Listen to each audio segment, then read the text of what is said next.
Hi guys, welcome to another tutorial. First of all, like and subscribe to my YouTube channel and press the bell icon for more updates. How to make a designing shape on Pixel Lab easily.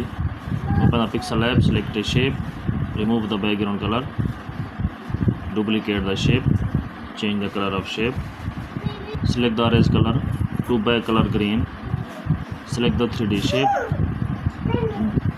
the path 10 extrusion, duplicate the shape, select the opacity, fake shadow whenever button down,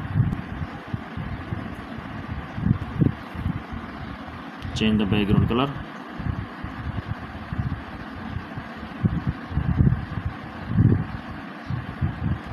please like the video and subscribe the channel.